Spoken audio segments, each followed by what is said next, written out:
میں مبلغ بنوں سنتوں کا، خوب چرچا کروں سنتوں کا، ہو کرم بہر خاک مدینہ۔ الحمدللہ رب العالمین، والصلاة والسلام على سید المرسلین، اما بعد فاعوذ باللہ من الشیطان الرجیم، بسم اللہ الرحمن الرحیم۔ الصلاة والسلام علیک یا رسول اللہ وعلى آلك وأصحابك يا حبيب الله، الصلاة والسلام عليك يا نبي الله وعلى آلك وأصحابك يا نور الله، نويت سنة الاعتكاف۔ سرکار دو عالم نور مجسم صلی اللہ تعالی علیہ وآلہ وسلم کا فرمان عالی شان ہے، جس نے مجھ پر ایک مرتبہ درود پڑھا، اللہ تبارک و تعالی اسے 10 نیکیاں عطا فرماتا ہے، اس کے 10 گناہ معاف فرماتا ہے اور اس کے 10 درجات بلند کر دیتا ہے۔ صلو علی الحبیب صلی اللہ تعالی علی محمد صلی اللہ علیہ وسلم۔ پیارے پیارے اسلامی بھائیوں، درس نظامی کی کتابیں کس طرح پڑھی جائیں یہ ایک جدا موضوع ہے۔ خارجی مطالعہ کس طرح کیا جائے، کتنا کیا جائے، یہ ایک جدا موضوع ہے۔ اور اگر درجے کے اندر کوئی کتاب کمزور چل رہی ہے یا درجے میں کمزور کتابیں پڑھی ہیں تو ان کی کمی کو کس طریقے سے دور کیا جا سکتا ہے، یہ ایک جدا موضوع ہے۔ اسی طرح پھر ہمارے علم پڑھنے کا مقصد کیا ہے، ہم علم پڑھ کر کیا بننا چاہتے ہیں، اور علم پڑھنے کی بعد کی زندگی یہ ہماری کس انداز میں گزرنی چاہیے۔ یہ ایک بہت سارے موضوعات کا میں نے خلاصہ آپ کو عرض کیا ہے، جن میں ہر موضوع پر جدا گانا تفصیل سے کلام ہو سکتا ہے، اور یہ تمام چیزیں ہمارے شعبے سے متعلقہ چیزیں، ہمارے درس نظامی کے شعبے سے متعلقہ چیزیں۔ اسی طرح ہمارے اندر پائی جانے والی خامیاں، یہ بھی ایک جدا گانا موضوع ہے۔ جو چیزیں آپ کے سامنے میں عرض کروں گا اس کا جو بنیادی خلاصہ ہے وہ صرف یہ ہے، پہلے تو یہ ہے کہ ہمیں اپنی علمی صلاحیتوں کو کس طریقے سے مضبوط کرنا چاہیے، ہمیں اپنی علمی صلاحیتوں کو کس طریقے سے مضبوط کرنا چاہیے۔ دوسرے نمبر پر مطالعہ کرنے کا طریقہ کیا ہے، اور تیسرا موضوع جو ان سب سے زیادہ اہمیت رکھتا ہے، جو ایک عام مرض کی شکل اختیار کر چکا ہے، کہ مطالعہ کرنے کو دل ہی نہ کرے تو کیا کرے، مطالعہ کرنے کو دل ہی نہ کرتا ہو تو کیا کرے۔ تو ان چند چیزوں کے اوپر جو ہے میں کچھ گزارشات عرض کروں گا۔ ان میں بہت ساری باتیں وہ ہیں کہ جو آپ کو صرف درس نظامی اور جامعات کے اندر ہی نہیں بلکہ زندگی کے ہر شعبے کے اندر کام آئیں گی، آپ کے گھر کے معاملات میں، دوستوں کے معاملات میں، عملی زندگی کے اندر، معاشی زندگی کے اندر یہ چیزیں آپ کو کام آئیں گی۔ سب سے پہلے ہمیں یہ بات ذہن نشین کر لینی چاہیے کہ ہم دعوت اسلامی کے جامعات میں پڑھنے یا پڑھانے والے ہیں، ہم دعوت اسلامی کے جامعات میں پڑھنے والے ہیں۔ تو پہلی بات یہ کہ ہمارے جامعات کا تعلق دعوت اسلامی کے ساتھ ہے، اور یہ ہماری ایک انفرادیت ہے، اور اس انفرادیت کے کچھ تقاضے ہیں کہ ہمارا تعلق دعوت اسلامی کے ساتھ ہے۔ اس انفرادیت کے کچھ تقاضے ہیں۔ ہمارے جامعات کے بنیادی طور پر 3 مقاصد ہیں۔ ہمارے جامعات کے بنیادی طور پر 3 مقاصد ہیں۔ پہلا مقصد یہ ہے کہ ہمارے ہاں پڑھنے والا ایک صحیح اور کامل عالم بنے، ایک صحیح اور کامل عالم بنے۔ کامل عالم سے مراد ہے کہ علم کے اندر اس کو رسوخ، علم کے اندر اس کو ملکہ اور علم کے اندر اس کو اچھی صلاحیت حاصل ہو، صرف کے اندر، نحو کے اندر، منطق کے اندر، فلسفہ کے اندر، حدیث میں، قرآن میں، تفسیر میں، فقہ کے اندر، ان تمام علوم کے اندر ہمارے یہاں سے پڑھنے والا طالب علم کامل ہونا چاہیے۔ تو یہ ایک ہمارا بنیادی مقصد۔ نمبر 2، ہمارے جامعات میں پڑھنے والا طالب علم عالم کامل ہونے کے ساتھ عالم باعمل بھی ہو، عالم کامل ہونے کے ساتھ عالم باعمل بھی ہو۔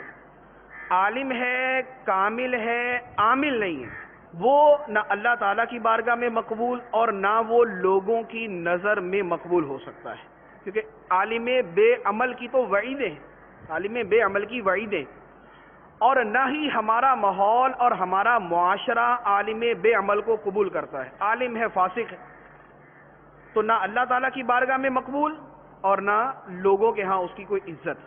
تو عالم ہو اور اس کے ساتھ عامل ہو۔ نمبر 3، چونکہ ہمارا تعلق دعوت اسلامی کے ساتھ ہے تو ہماری سوچ وہ ہونی چاہیے جو دعوت اسلامی ہمیں دینا چاہتی ہے، ہماری سوچ وہ ہونی چاہیے جو دعوت اسلامی ہمیں دینا چاہتی ہے۔ ہماری سوچ کا جو سب سے پہلا نقطہ ہے وہ ہے کہ مجھے اپنی اور ساری دنیا کے لوگوں کی اصلاح کی کوشش کرنی۔ اب آگے پھر اس کی تفصیل شروع ہوتی ہے کہ اپنی اصلاح کے لیے مدنی انعامات ہیں اور دوسروں کی اصلاح کی کوشش کے لیے مدنی قافلوں کے اندر سفر کرنا۔ پھر آگے اس کی ذیلی اور زمینی شاخیں بہت ساری نکلتی ہیں، اجتماع ہے، مدنی قافلہ ہے، انفرادی کوشش ہے، نیکی کی دعوت ہے، اور اس کے علاوہ جتنے ہمارے شعبے بنتے ہیں یہ تمام کے تمام اس تیسری شق کے اندر آتے ہیں کہ ہم نے عالم بننا ہے، عالم کامل بننا ہے، عالم باعمل بننا ہے، اور دعوت اسلامی کی سوچ رکھنے والا عالم بننا ہے۔ تو یہ انشاءاللہ ہم بنیں گے تو ہماری جو پہلے کے مراحل ہیں وہ بھی خود بخود پورے ہوتے جائیں گے۔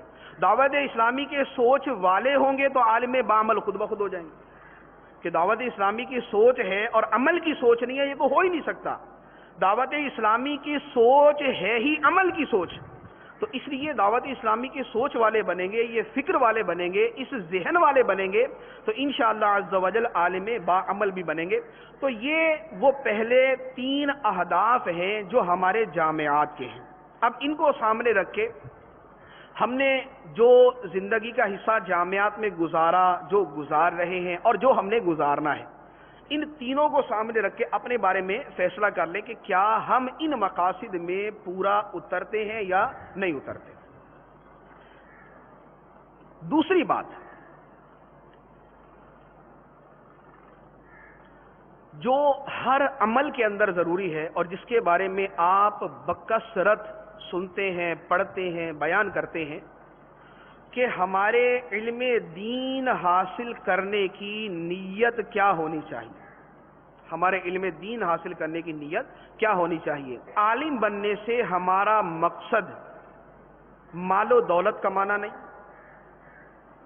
عہدہ و منصب کا حصول نہیں، شہرت اور عزت کی طلب نہیں، بلکہ علم دین حاصل کرنے کا مقصد واحد صرف اور صرف اللہ عز و جل کی رضا ہے۔ یہ وہ مقصد ہے کہ جو ہمیں ہماری شریعت، ہمارا دین، ہمارا اسلام اور جو ہمارے دین کا جز ہے کہ ہر عمل کے اندر اخلاص اور رضا الہی کی نیت ہو۔ بطور خاص ہمارے شعبے کے اندر اس کی ضرورت سب سے زیادہ ہے شاید، کیونکہ نماز پڑھنے والے کے اندر عام طور پہ کوئی اتنا زیادہ ریاکاری کا عنصر پایا جائے یہ مشکل ہوتا ہے، یعنی ریاکاری اس میں بھی ہوتی ہے، لیکن نمازی یہ کہ مجھے نمازی کہا جائے یہ ذرا کم ہوتا ہے۔ اسی طرح اور بہت سارے اعمال ہیں، روزہ رکھنے والا یہ کہ مجھے روزہ دار کہا جائے، بڑے نفلی روزے رکھتا ہے، بڑا متقی پرہیزگار ہے، یہ اس کی نیت کم ہوتی ہے۔ لیکن علم پڑھنے والے میں اس نیت فاسدہ کا آ جانا کہ مجھے عالم کہا جائے، یہ اس کا احتمال بہت زیادہ ہے، اس کا احتمال بہت زیادہ ہے کہ اس کے اندر یہ نیت آ جائے کہ مجھے عالم کہا جائے، میری عزت کی جائے، میری شہرت ہونی چاہیے، لوگ میری عزت کریں، میرے ہاتھ چومیں، میرے آگے پیچھے پھریں۔ تو چونکہ ہمارے شعبے کے اندر نیت فاسدہ کا عمل دخل زیادہ ہے، اس لیے اس حوالے سے اپنی نیت کو صاف رکھنا نہایت ہی ضروری ہے، ورنہ انجام کیا ہے؟ مشہور حدیث مبارک آپ نے سنی کہ قیامت کے دن اللہ عز و جل کی بارگاہ میں ایک عالم، شہید اور سخی کو پیش کیا جائے گا۔ سخی سے سوال ہوگا، اللہ تعالیٰ فرمائے گا کہ میں نے تجھے اتنی نعمتیں عطا فرمائی، تو نے ان کے بدلے میں کیا کیا؟ وہ عرض کرے گا، یا اللہ تو نے مال دیا، میں نے اس کے حقوق ادا کیا، تیری راہ میں خرچ کیا، فقراء کو دیا، غربا مساکین پہ خرچ کیا۔ اللہ تبارک و تعالیٰ فرمائے گا کہ تو نے مال اس لیے خرچ کیا کہ تجھے سخی کہا جائے، سو کہہ لیا گیا، تو نے مال اس لیے خرچ کیا کہ تجھے سخی کہا جائے تو کہہ لیا گیا، فرشتوں کو حکم ہوگا کہ اسے گھسیٹ کر جہنم میں داخل کر۔ اس کے بعد شہید کے ساتھ بھی یہی کیا جائے گا، اور اس کے بعد عالم کی باری آئے، عالم سے بھی یہ سوال کیا جائے گا کہ میں نے تجھے یہ نعمتیں عطا فرمائی، ان کے مقابلے میں تو نے کیا کیا؟ وہ عرض کرے گا، یا اللہ میں نے قرآن پڑھا، لوگوں کو پڑھایا، علم سیکھا، لوگوں کو سکھایا۔ اللہ تبارک و تعالیٰ ارشاد فرمائے گا کہ تو نے قرآن اس لیے پڑھا کہ تجھے عالم کہا جائے، سو کہہ لیا گیا۔ قرآن اس لیے پڑھا کہ تجھے قاری کہا جائے، سو کہہ دیا گیا۔ حکم ہوگا کہ اسے بھی منہ کے بل گھسیٹ کر جہنم میں ڈال دو۔ تو ہمارے علم حاصل کرنے میں اگر نیت خراب ہے تو اس کا یہ انجام حدیث مبارک میں موجود ہے۔ تو سب سے پہلے اپنی نیت کو صاف کرنا ضروری ہے، اور نیت کا صاف کرنا ایک مرتبہ نہیں ہوتا کہ جس دن درس نظامی میں داخلہ لیا یا جس دن سال کے پہلے دن درجہ شروع ہوا تو اس دن جو ہے وہ اچھی طرح بیٹھ کے نیت لکھ کر لی کہ میں نیت کرتا ہوں میں کہ اللہ کی رضا کے لیے پڑھوں گا اور کچھ نہیں کروں گا۔ تو یہ ایک مرتبہ کی نیت کافی نہیں، کیونکہ ریاکاری کسی بھی وقت آ سکتی ہے، نیت کسی بھی وقت فاسد ہو سکتی ہے۔ حدیث مبارک میں ہے، سرکار دو عالم صلی اللہ تعالی علیہ وآلہ وسلم نے ارشاد فرمایا کہ ریاکاری چیونٹی کی چال سے بھی زیادہ خفی ہے، ریاکاری چیونٹی کی چال سے بھی زیادہ خفی ہے، پوشیدہ ہے۔ اب چیونٹی کی چال سے بھی زیادہ خفی ہے، اس سے کیا مراد؟ چیونٹیاں چلتی ہیں تو اس کی آواز تو نہیں آتی ہمیں، چیونٹی چل رہی ہو، ایک نہیں 1,00,000 چیونٹیاں بھی اگر چلیں تو ہمیں اس کی آواز نہیں آتی۔ تو اسی طرح ریاکاری بندے کے دل میں داخل ہو جاتی ہے اور اسے پتہ بھی نہیں چلتا، ریاکاری دل میں داخل ہو جاتی ہے اور آدمی کو پتہ بھی نہیں چلتا۔ تو ریاکاری کا موقع جگہ جگہ ہے، ہر دن، ہر وقت، ہر گھڑی، ہر لمحہ ریاکاری دل کے اندر آ سکتی ہے، اس کے مواقع بکثرت ملتے ہی رہتے ہیں۔ تو چونکہ ریاکاری کسی بھی وقت حملہ آور ہو سکتی ہے، لہذا ہر وقت ہی اپنی نیت کی اصلاح کی حاجت ہے۔ اب نیت کی اصلاح کا طریقہ کیا ہے کہ ہم اپنی نیت کو کس طریقے سے درست کریں؟ پڑھنے کا مرحلہ بعد میں آئے گا، نیت اس سے پہلے، عمل سے پہلے نیت ہوتی ہے۔ نیت کی اصلاح کے اندر یہ صرف علم کے معاملے میں نہیں بلکہ تقریباً ہر شعبے کے اندر نیت کو درست کرنے کا ایک جامع طریقہ عرض کرتا ہوں، بطور خاص ہم اپنے شعبے کے اوپر اس کو اپلائی کرتے ہیں۔ نیت کو درست کرنے کا طریقہ یہ ہے کہ آپ اپنے پاس ایک اچھی نیتوں کا پرچہ لکھ کر رکھ لیں، اچھی اچھی نیتیں اس کے اوپر لکھ لیں۔ اللہ تعالیٰ کی رضا کے لیے پڑھوں گا، ریاکاری نہیں کروں گا، مال و دولت کا حصول علم سے نہیں چاہوں گا، اس طرح کی بہت ساری جو نیتیں ہو سکتی ہیں وہ نیتیں اپنے پاس لکھ کر رکھ لیں۔ اس کو ابتدا میں روزانہ پڑھیں، ابتدا میں اس کو روزانہ پڑھیں، 15، 20، 25، 30 دن تک ان نیتوں کو روزانہ پڑھتے رہیں۔ جب 25 سے 30 دن تک آپ کسی چیز کو پڑھیں گے تو وہ چیز آپ کے ذہن میں راسخ ہو جائے گی۔ اس کے بعد پھر ہر ہفتے اس کو پڑھنا شروع کریں۔ ہفتے میں ایک دن مقرر کر لے کہ مثال کے طور پہ ہفتے والے دن پڑھنا ہے، اب اس کو ہفتے کے ہفتے اس کو پڑھتے رہیں۔ یہ علم نفسیات کا ایک طریقہ ہے جو میں آپ کو عرض کر رہا ہوں، یہ علم نفسیات کا ایک طریقہ ہے کہ کسی بھی شے کو اپنے اندر راسخ کرنا ہے تو اپنے آپ کو ہدایات دی جاتی ہیں، اپنے آپ کو بار بار جو ہے وہ ایک چیز اپنے ذہن کے اندر ڈالی جاتی ہے تاکہ وہ ذہن میں بیٹھ جائے۔ تو یہ نیتیں اگر لکھ لیں اور اس کو بار بار دہراتے رہے تو انشاءاللہ عز و جل ہمارے ذہن میں جب نیت جڑ پکڑ جائے گی تو اب اس کے اوپر عمل کرنا بھی آسان ہو جائے گا۔ اس کے بعد ایک نیت، اب مقصد اور نیت ویسے تو تقریباً ایک ہی ہوتا ہے، لیکن ایک اعتبار سے میں آپ کو جو ہے وہ کچھ سمجھانا چاہوں گا۔ ہم روزہ رکھتے ہیں، روزے کی نیت کیا ہے؟ اللہ تعالیٰ کی رضا، اللہ تعالیٰ کی رضا کے لیے ہم روزہ رکھتے ہیں۔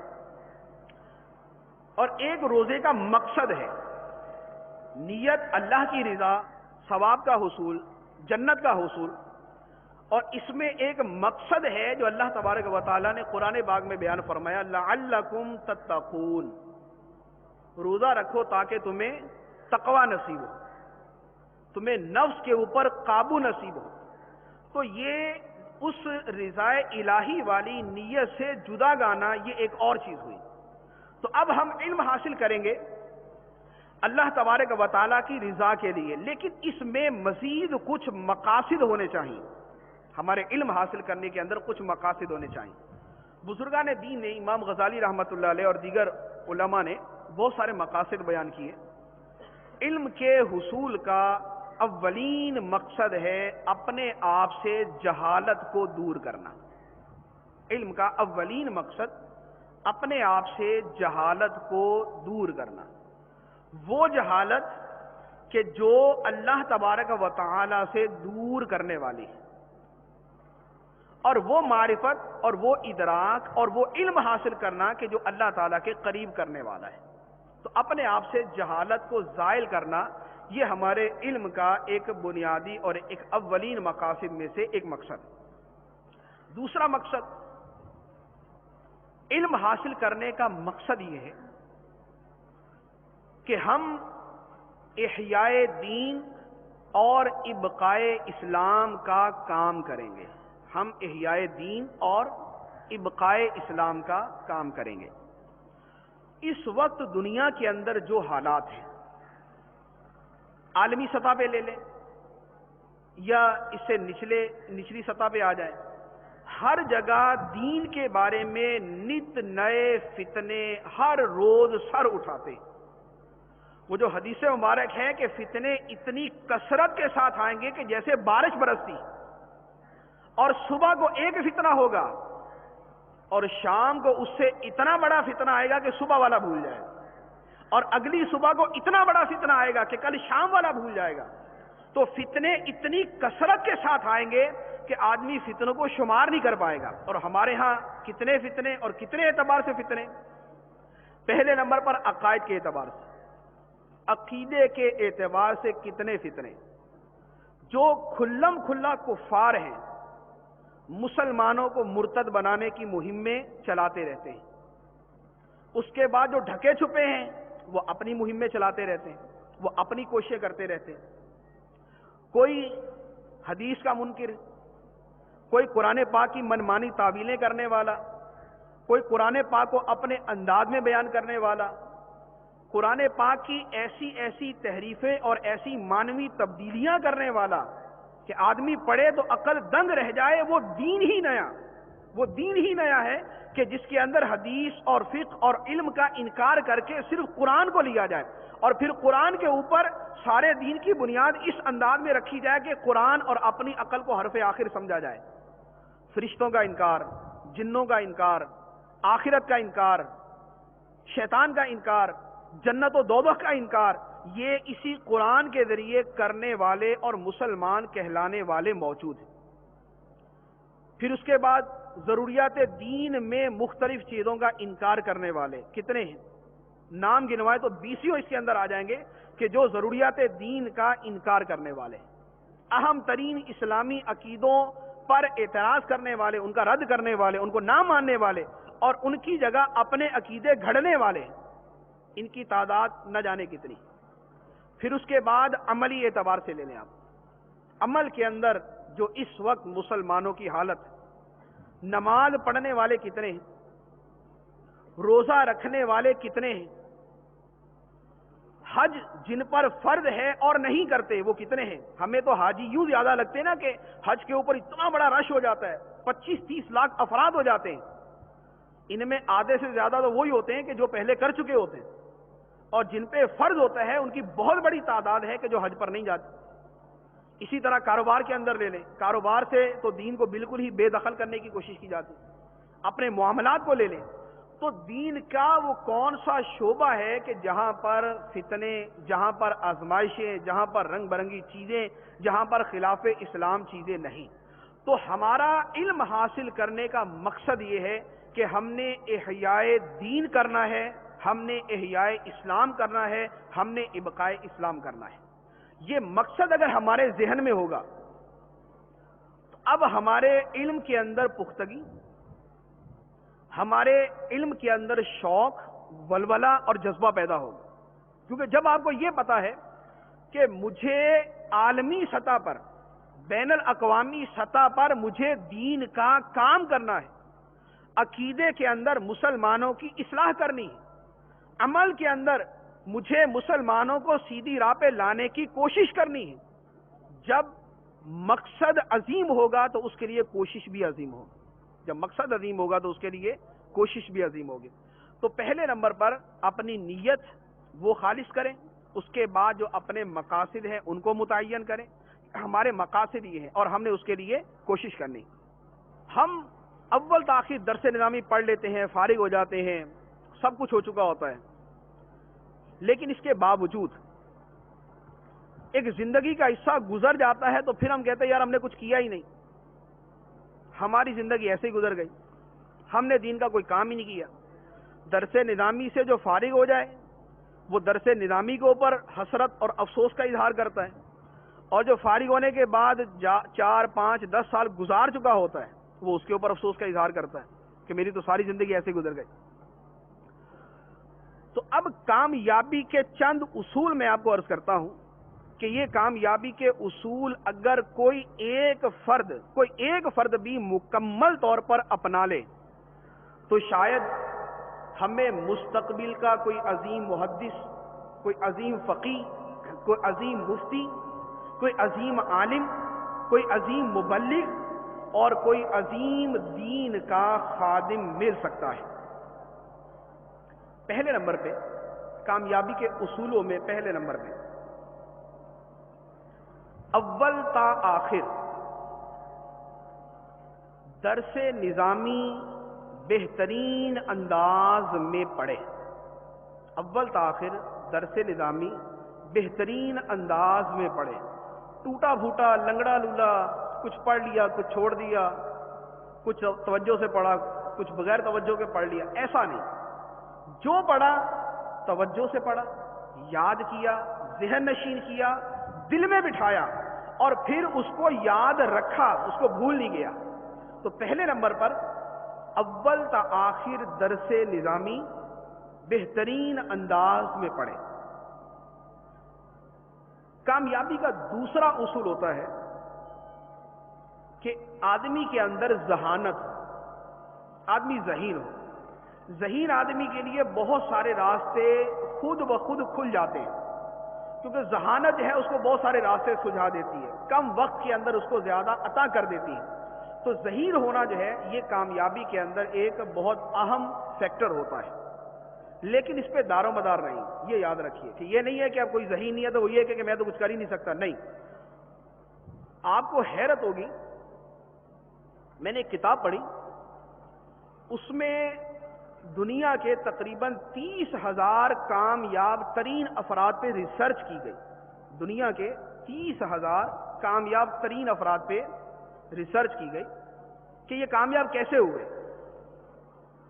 اور یہ تحقیق تقریباً 25 سال تک جاری رہی. 25 سال تک جاری رہی.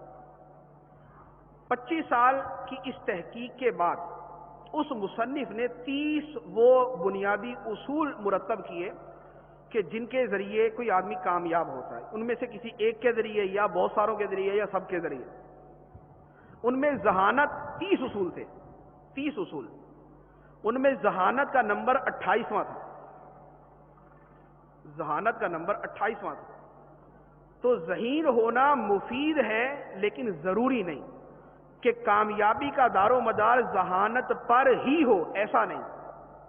آپ اپنے ارد گرد بہت سارے لوگوں کو دیکھیں گے, معاشرے کے اندر, کاروبار کے اندر, علم کے اندر, تجربے کے اندر, مال و دولت کے اندر, ان میں بہت سارے لوگ کہ جو ذہین نہیں ہیں لیکن بہت کامیاب, اعلیٰ درجے کی انہوں نے کامیابی حاصل کی. اپنے دعوت اسلامی کے مبلغین کے اندر آپ کو بڑے بڑے نام ملیں گے, بڑے کامیاب مبلغ ملیں گے, بہترین انداز میں تحریک کو چلانے والے ملیں گے, اعلیٰ درجے کے ذہین نہیں لیکن کامیاب ہیں. تو کامیابی کے لیے ذہانت مفید ضرور ہے لیکن یہ نہیں ہے کہ ذہانت کے بغیر کامیابی مل ہی نہیں سکتی. دوسرا فیکٹر کہ جو کامیابی کے اندر اہم کردار ادا کرتا ہے وہ ہے ذہانت. تیسری چیز جس کا کامیابی کے اندر سب سے زیادہ عمل دخل ہے, کامیابی میں سب سے زیادہ عمل دخل ہے, وہ ہے بھرپور انداز میں محنت کرنا. بھرپور انداز میں محنت کرنا.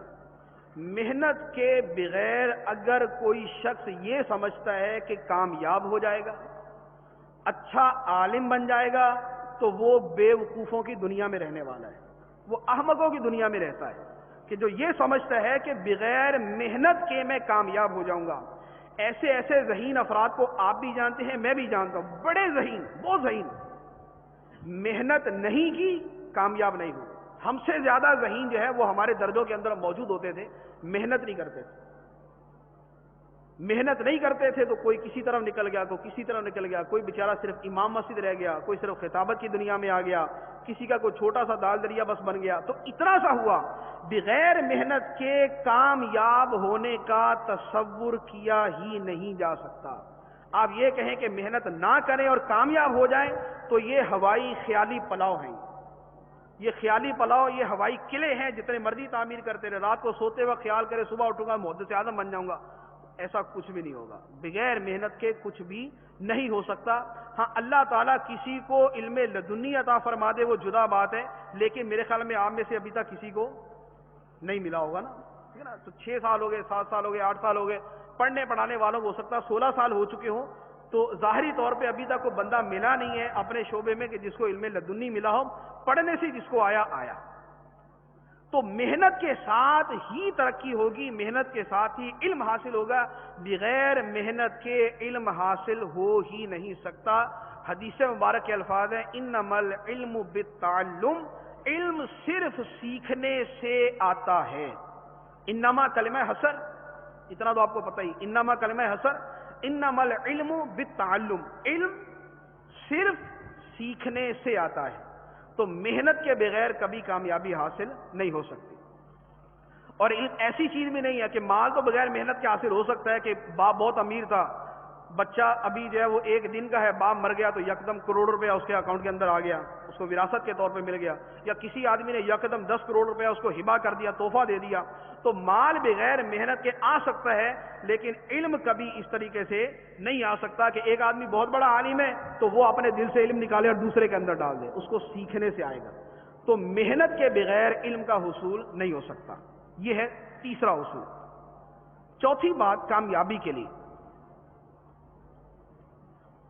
یہ جو میں ابھی عرض کرنے لگا ہوں, یہ صرف یہ ہمارے شعبے سے متعلق نہیں ہے, یہ آپ کو زندگی کے ہر شعبے کے اندر اس کو سامنے رکھنا چاہیے. زندگی کا کوئی واضح اور متعین مقصد ہونا چاہیے. زندگی کا کوئی واضح اور متعین مقصد ہونا چاہیے.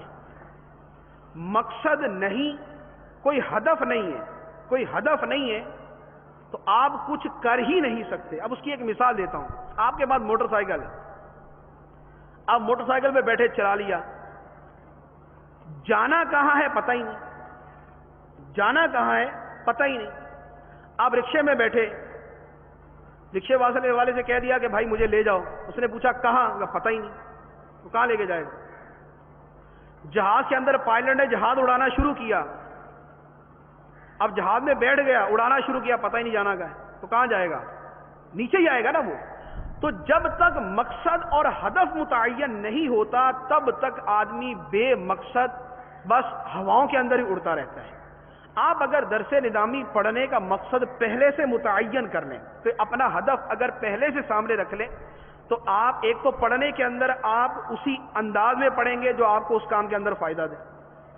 دوسرے نمبر پہ آپ کو پڑھنے کی آپ کو ذہنی طور پہ ایک اطمینان ہوگا. ہمارے طلبہ کیا کرتے ہیں, آپ نے بکثر سنا ہوگا, دورہ حدیث میں پہنچے یار کرنا کیا ہے. یہ سوال شاید جامعہ میں سب سے زیادہ ہونے والا سوال ہوگا کہ دورہ حدیث میں پہنچے یا دورہ حدیث کے قریب پہنچے, اب ٹینشن شروع ہے کہ کرنا کیا ہے.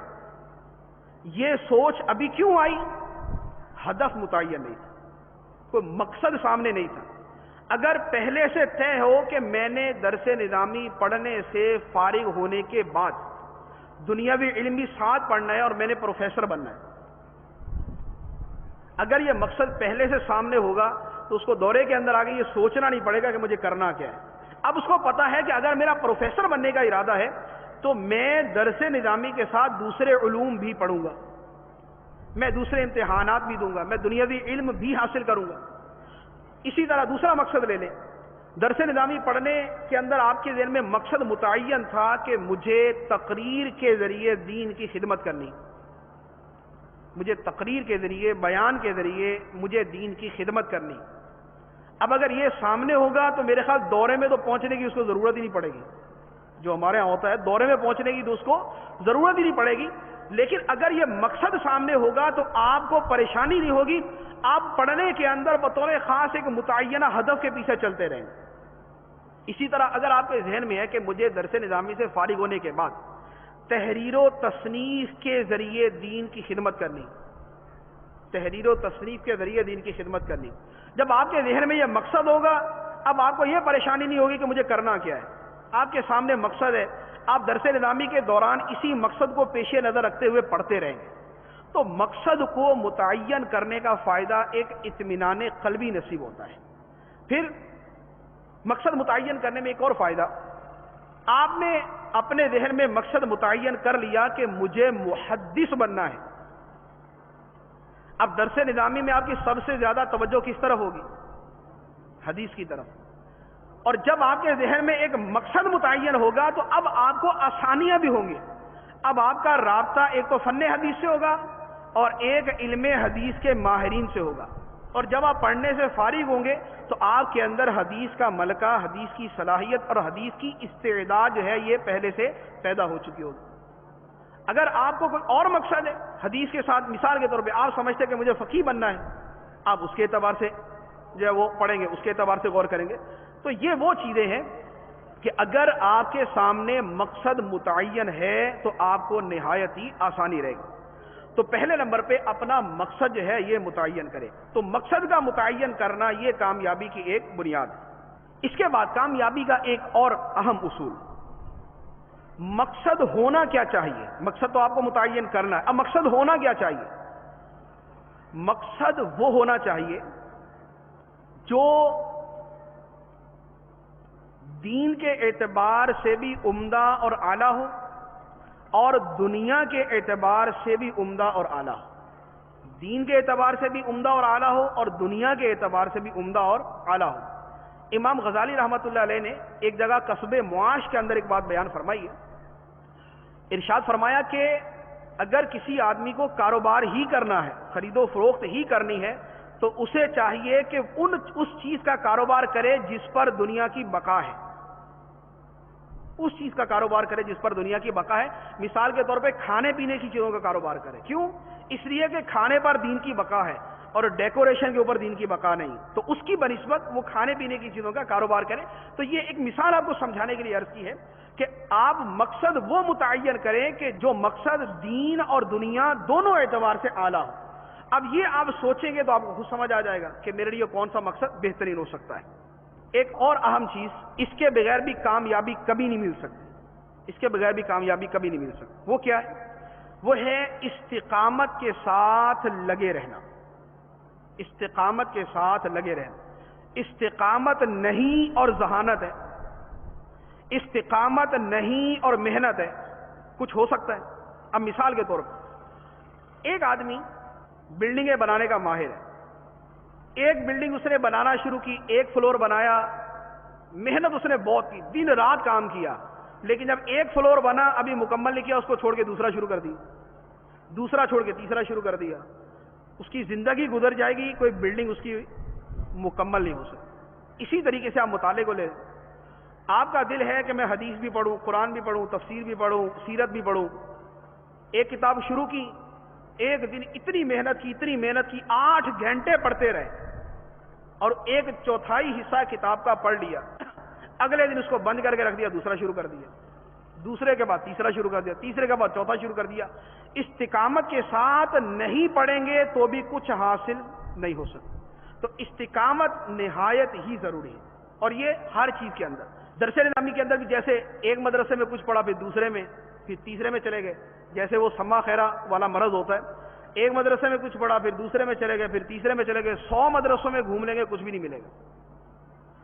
ایک جگہ پڑھیں گے، توجہ کے ساتھ پڑھیں گے، محنت کے ساتھ پڑھیں گے اور استقامت کے ساتھ پڑھیں گے تو سب کچھ مل جائے گا. اور گھومتے رہیں گے تو کچھ بھی نہیں ملے گا.